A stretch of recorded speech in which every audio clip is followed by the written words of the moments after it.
Hey guys, welcome to my channel Ro Can Sew. I'm Ro and this is #Friday Sews. So I'm gonna do this video standing up because, well, I just think it might be easier for me for some reason, and plus my chair always creaks. But as I noticed, my floor is gonna creak because I'm in an old house and we're on the 3rd floor, technically in the attic, so whatever. This is not my first time recording this. My neighbor was mowing and then I had a torrential downpour, so fun times. It has been a week. So #Friday Sews, in case I don't think I mention it all the time, but I'll mention it this time. The #Friday Sews was started by Jen from Today in Jen's Sewing Room. She started this hashtag as a way to connect the sewing community together. We talk a little bit about sewing, what's been going on in your sewing room that week, a little bit about life. And yeah, that's what that hashtag is about. So I've been trying to do the #Friday Sews. I just kind of use it as like a weekly sewing update informational video. So, what's been going on in my sewing room this week? It's been rough. Where we left off with last week, I mentioned that one of my machines was down.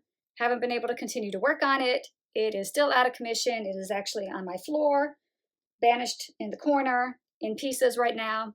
I will continue to work on that. I just have not been able to set time aside for that this week because this week's been a bit much. Outside of that, and if you want to know what happened to that and the status of it, you'll have to see my previous Friday Sews video, which maybe I can link up here.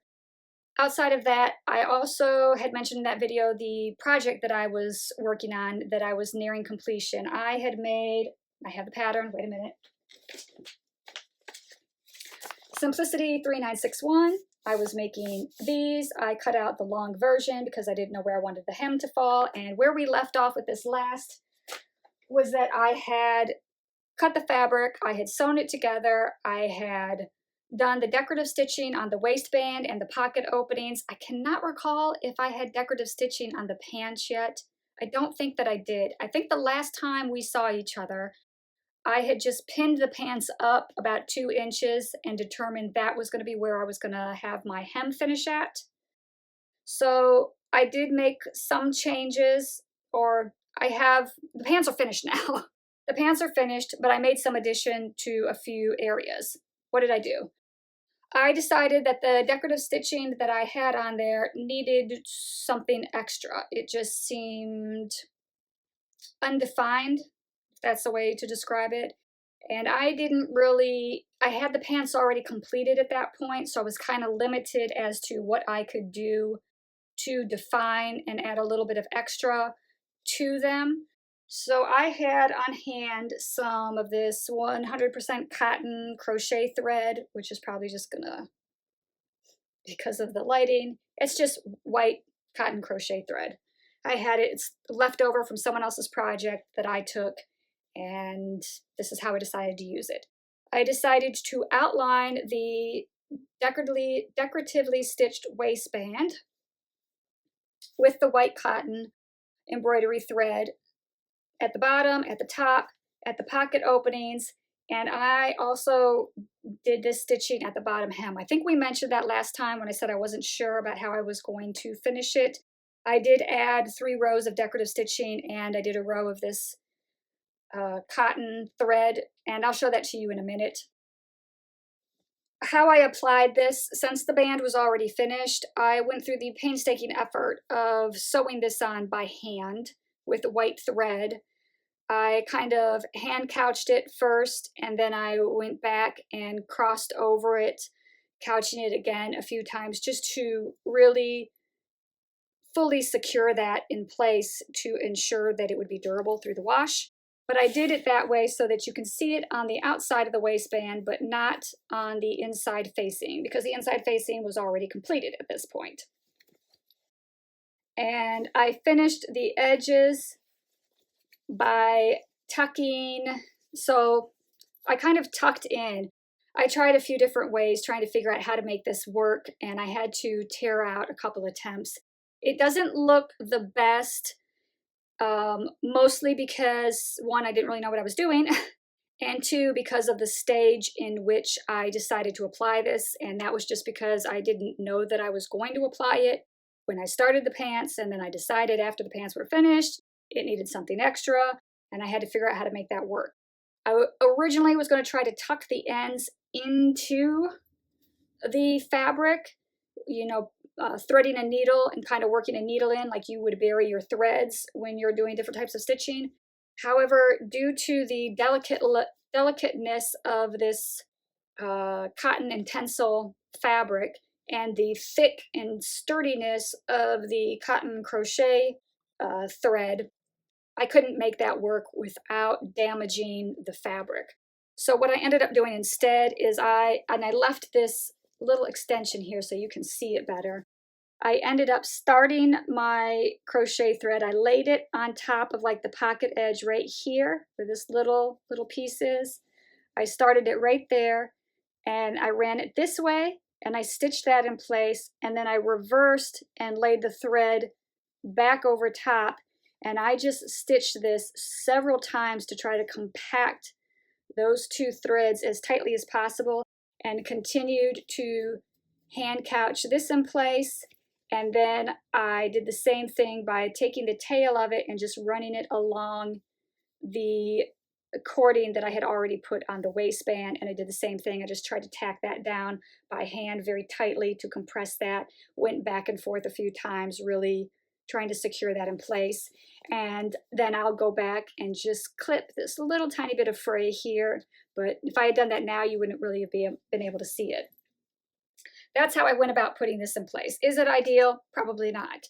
Had I known I was going to do that in the beginning, I probably would have applied it in a different way, like I would have caught it in the side seams, but that's not what I did. This is what I did. This is how I made it work. It is time consuming, it is tedious, but the results are there. As for the closure, we already discussed the zip I put in my last video. I won't rehash that. And we talked about how I ended up with this inner tab and how I made this this time around as opposed to when I tried to incorporate that on some pants previously, so I won't talk about that. But what I did for this is I sewed 2 of the hook and bar clasps to secure this one in place. So this just has 2 bars, 2 of the hooks, so they just hook and bar, pretty self-explanatory. Hook in place, so my waistband is in place, so even if something were to happen with my zipper, I'm not going to lose my pants. So yeah, that's how I ended up fixing that in place, and that worked out, and it looks nice and neat. It seems to be sturdy and durable, so I'm okay with that. That's good. Now, when it got down to the hem of these pants, the last video we talked about, again, I folded it under by 2 inches, and I had it pinned, and I said I'm probably going to take 2 inches off and hem it at that point. What I ended up doing was I used that 2-inch excess piece as a facing. So sometimes you can't do that depending on the shape of the fabric at the end. Some pattern pieces that have an amount to be tucked under for your hem that's angled out at the side so that the seam all matches. It worked in this instance. These pants didn't have that. It was just straight down, and there was not so much flare at the very edge over the span of the 2 inches where it caused me any sort of problems. So I used my clear ruler and I marked a line 2 inches up from the cut edge of the pants, and from there I knew that from that line that I marked, if I were to use that line as my fold line, I had about 1.75 inches of space to work with. There would be less amount to work with because I knew the very edge of the pants I would want to turn under on the inside for hem. So like if you have a regular 1.25 inch hem, you're turning the very edge up 1/4, and the rest of that gets turned up 1 inch so that you don't have a raw edge exposed on the inside of your garment. I'm assuming that people understand what I'm talking about, but I don't know who's watching. So I only measured up about 1.75 inches from that line so that I would know what amount I could decoratively stitch on. And I did a couple rows of decorative stitching, and then I did a final row of like zigzag stitching, and I folded it at the fold line that I had marked, and I tucked under the top edge so that it would be like a facing after I did the decorative stitching. And then I just did one final row of decorative stitching with matching thread in the bobbin and white thread on the outside to secure the top edge of the what I'm using as a hem facing. The pattern doesn't call for this. This is just how I decided to go about finishing these pants. Once I did that, it was after that fact that I then realized I was going to want to add the white cotton crochet thread. So I added that at the bottom. I did the same thing. I hand couched that, and then I went back with the machine and I stitched that more securely with white thread in my needle, fabric matching thread in my bobbin, and I went over that stitching line to really secure the cotton thread so that it would be more durable for wear and washing. And in the event that I was going to fray the edge, I would have that zigzag line really solidly in there so my fray would be locked in. And then I kind of gave it a couple days and debated on whether I did want to fray the edge or not. And as you can tell by looking at it, I obviously went back and decided, yeah, I'll go ahead and fray it. So because it was folded at the very edge, I just took my seam ripper and kind of stuck it right in that fold and just ran it along the fold enough to create a small opening that I could then get my scissors in there. And I just ran my scissors all along the fold line around the hem of both of the pant legs to cut them open. And then I just frayed that fabric from there. And that is how I ended up with a hem like this, where it is machine stitched in white on the outside. It has the white border, it has the frayed edge, but the inside is pretty clean looking. It worked out this way, and if you saw my previous video where I worked on some of these garments, this is kind of building on the same concept in that I kind of did the decorative element as an afterthought, and I did not, they're exposed. So like on these pants, you can see the stitching on the inside of the garment because it wasn't important to me at the time to cover that up. But in this instance, because I wanted to turn the fabric under and I had excess fabric to work with, I just used it as its own little facing. So all of that internal stitching is hidden within the hem amount. So for anybody that wanted to see a contrast of that, there you go. After that, we had talked about what kind of shirt that I was going to make to go with those pants. I was undecided about that, and I talked about that in my last video. I have not made anything yet, partly because I was still undecided as to what I was going to make, and the other reason is because my husband approached me mentioning that he was going to be in need of a shirt for an event that he has to go to that he did not have. So he needed a white shirt with some light splatches of bright colors, and he didn't have anything like that. And I have to work within my fabric collection. I may have already mentioned this in a previous video. And what I had was this rayon fabric. So this is 100% rayon challis from Fabric Mart Fabrics. Again, this has been in my collection for quite some time. I don't remember when I purchased it and how long it's been in there. But I do know it's 100% rayon challis. It's very drapey. It's also pretty, it actually has more stretch than a more stable fabric. It's not a knit, but it does have give to it and can make it somewhat tricky sewing, especially if you don't have a whole lot of patience. So I decided to pair that with white fabric, and the only white fabric that I had in my collection that was truly white. I have some linen fabrics, but they have kind of like a yellow hue to them, and that just I didn't feel was going to work well with the starkly white boxes in this fabric. But I did have a cotton linen blend fabric that is kind of a medium weight. It is a heavier weight than I would have preferred to have used for this purpose, but it was the only truly white fabric I had on hand, so we're just going to make it work. So I decided to make him the McCall 6044, which I don't have that pattern right on hand. So I'll see if I can insert a picture. It's pretty common in the sewing community if you're into the big four, big five patterns and you sew for you may have seen it. It's not new. I'm pretty sure it's still available. I've made it numerous times. It's once you make it once, it's fun to kind of just sort of play around with. So I made that and I cut all my pieces out of the white cotton linen blend, and I just used the rayon for accents. So one of the first things I did with it was I cut some bias strips so that I could apply that wherever I thought I might want to apply it.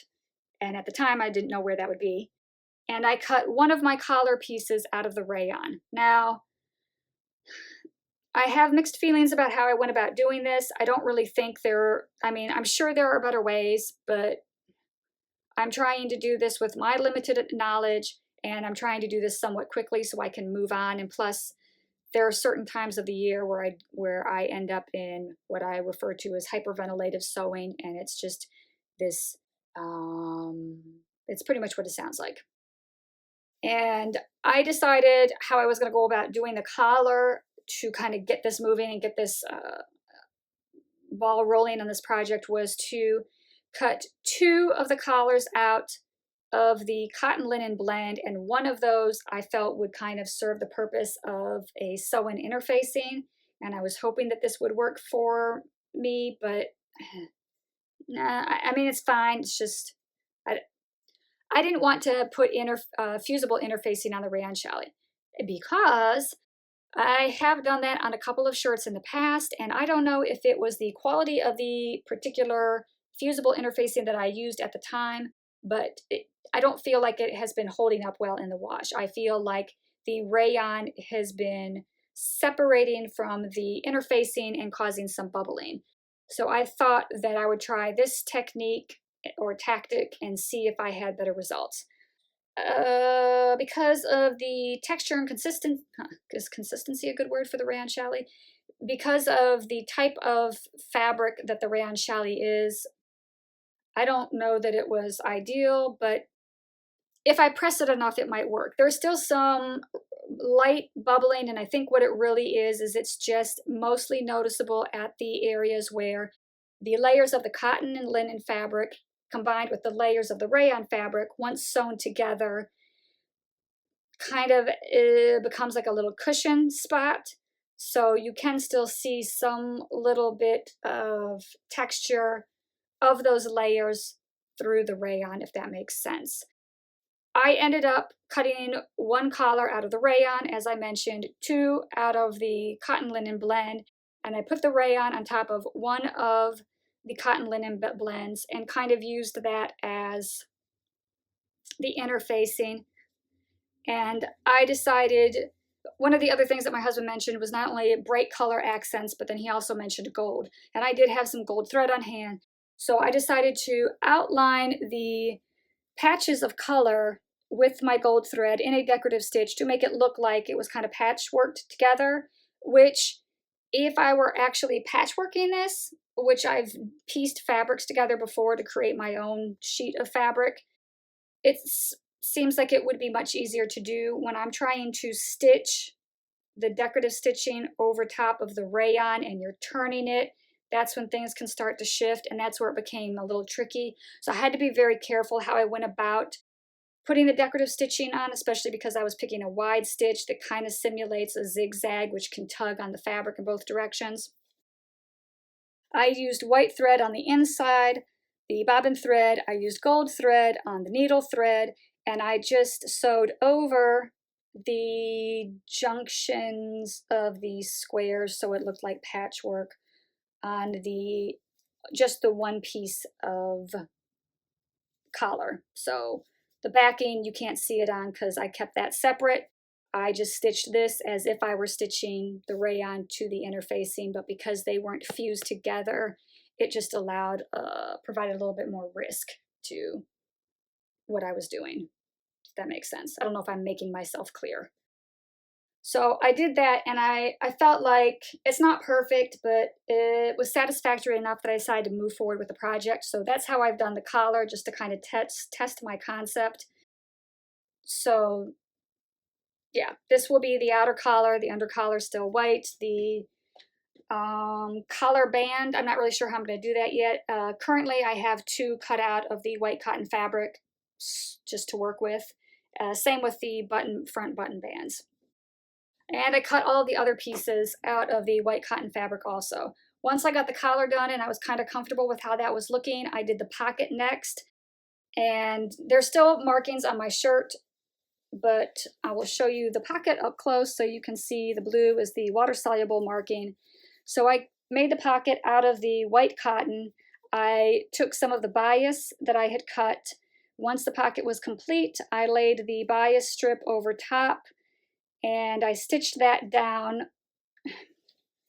I don't know how to explain this to you. I'm not sure if I took a video of it either, because I was kind of in a hurry to get this project done.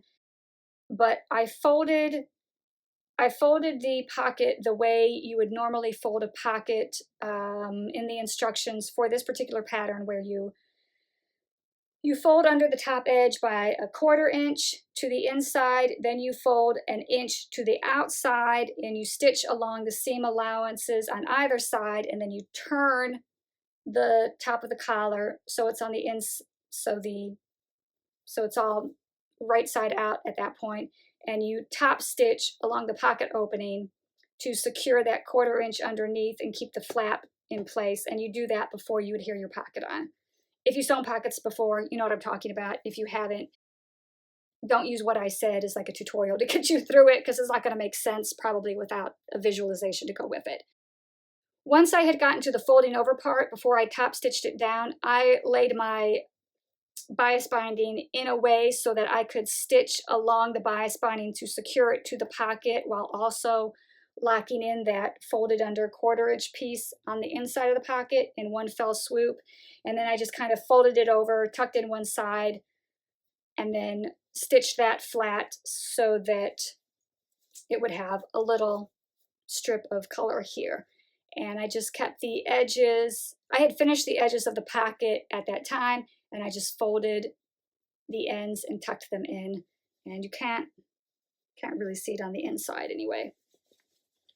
But I ended up top stitching that with the gold thread. And because of the way I went about doing this and the amount of these colors that I still wanted to note the separation of, but I did not want to run through my machine to do the decorative stitching on, I ended up just hand stitching, which just seems kind of silly, but it just needed a little something. So I just hand stitched a little bit of gold thread just in these areas. I don't know what kind of stitch I use, kind of some type of back stitch thing, just to keep the gold thread on the surface of the fabric, just to add a little hint of gold on there, which from a distance you'll never see, but up close it'll look like there's a little something there. I debated on whether to outline the pocket with the gold thread or not. I didn't know if that was going to be too over the top, and as you can see, I did it. I sewed it on first to the front of the shirt in white thread, and then I went over it with the gold in the needle and white in the bobbin, because I thought if it looked too tacky, it would be easier to tear it out and the pocket would still be in place.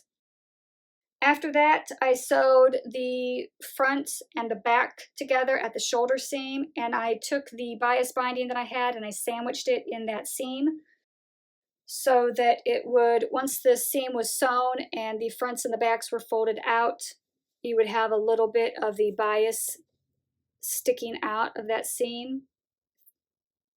I don't know if I took a picture of that either. If I did, I'll try to either insert it in this video or do a separate video for it at a later date. You let me know if I find it, if you're interested in seeing it. I was just kind of in a hurry, so I can't really remember what footage I took and what I didn't. And then I top stitched that flat just to give, again, a little bit of gold and just a little hint of color. And I did that on both shoulders. Then I put the sleeves on, and that's just in white thread, but it's top stitched in white. And I did the side seams and I top stitched those in white, but I used, and I don't know if the light, because of the light, I don't know if it's going to pick it up or not. if you can see, I used a decorative stitch and I did it in white, and it is a broken, I don't know what you call the multi-dot one, whatever stitch is the multi-dot puncture one, and then it's shaped like a slightly curved zigzag stitch. I did that for a few reasons. Oops. I stepped on the foot pedal for my serger. It's turned off, good thing. I did that because I had flat felled those particular seams and I wanted to keep it clean on the inside of the shirt and the outside. And because I was kind of in a hurry, and I know that if you're stitching straight lines and you're kind of in a hurry, you run the risk of it being a little not straight. And I guess this would be a little tip or a trick. If you're using a decorative stitch and the decorative stitch element is not a straight line, but has variation to it, it kind of helps give the illusion of something, another element and another laying being there, but you're not locked into the perfectness of a straight stitch being perfectly even, if that makes sense. So that's what I did. And I didn't want to draw attention to those seams anyway, so I just used white thread in the bobbin and the needle. And then for the bottom hem, which is what I just finished this morning, is I just outlined the bottom hem of the shirt with the bias binding. So the hem of this shirt is a 5/8 inch narrow hem. My bias binding was about 1.5 inches, I believe I said. So I sewed the bias binding onto the inside of the shirt, wrong side, right side of the binding to wrong side of shirt. I sewed at a 5/8 inch seam allowance so that I would know that it would still finish at the correct shirt length.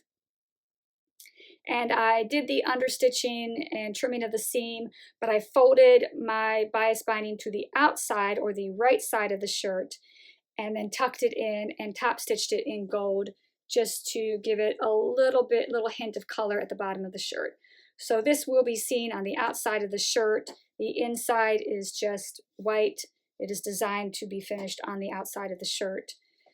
It wasn't that easy to do though, I will say, because the rayon again is kind of a very flowy, in case you haven't worked with it, you know, rayon is very flowy, very drapey, and it also can stretch pretty easily. It's not as easy as some fabrics, but it's not as sturdy and durable as some cottons either.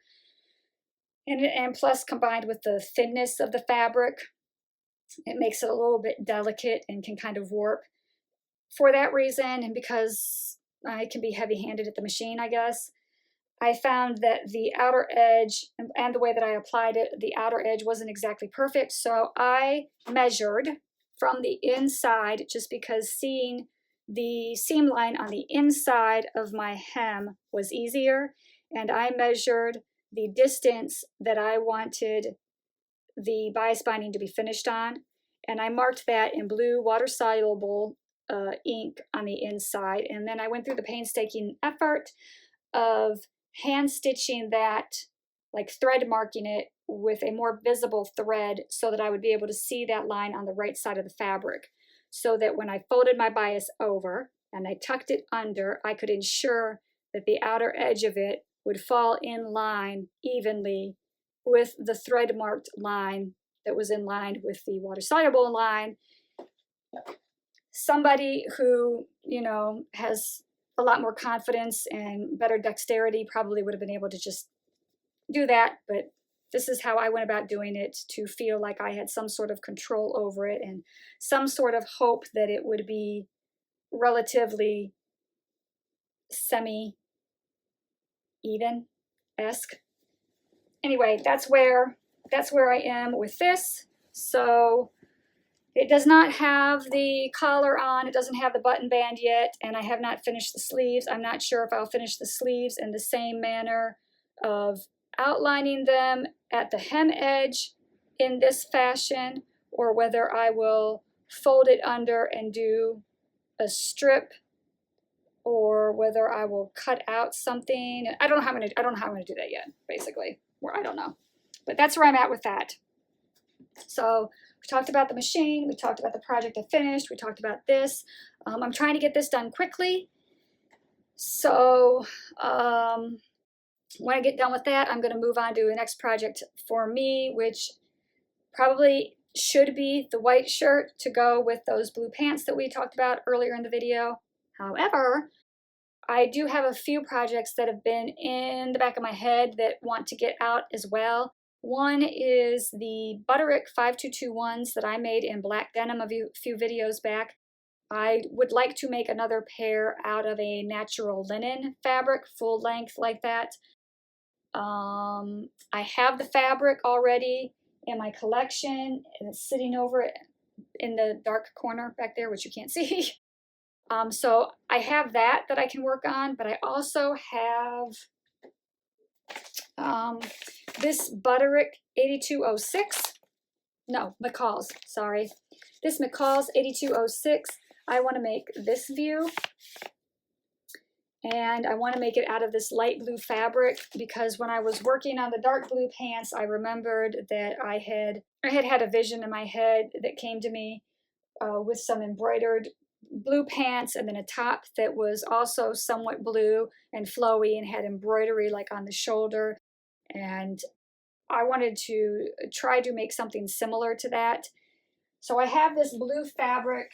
That pattern, this McCall's pattern, calls for twill, linen, denim, chino. It has what looks like to be a curved waistband, a front fly zip, seamed side pockets, and it has a center front and center back seam down the pant that can be used for color blocking already built into the pattern right here. And for some reason I thought that I had a light blue fabric right here that I thought might work for that. And I was thinking that like a brown top stitching this brown and blue might go well together. And I know I have some brown thread somewhere. I'm not sure if I have any brown yarn to use. But anyway, this is something that is also kind of wants to get made, and I'm not sure if this is the pattern or this is the time for it. And I'm not even sure if brown would be the top stitching to go with it, but I think it could work for that. And to be honest, I don't even really wear pants this color. This is something that would be out of character for me, but I wanted to give it a go. This is a bottom weight woven powder blue cotton lycra stretch, also came from Fabric Mart a few years ago, so I'm sure it's no longer available, unfortunately. And this pattern, I have not made this before. However, I'm getting a little more confident with pant making each time, I think. That's the hope. So yeah, I kind of want to make that. So I probably should make a white shirt to go with the other pants because I said I was going to do that. So I should probably do that. But these are some other projects that are just sort of floating around there. Outside of that, that's pretty much everything for the sewing room this week. That's the status on projects. How's the week been going for you? You got any projects you're working on? I think that's everything for me this week. And I will keep you updated on the machine. Hopefully I can get working on that. Yeah, but that's everything for right now. So until we meet again, take care. Thanks for watching. And until then, bye.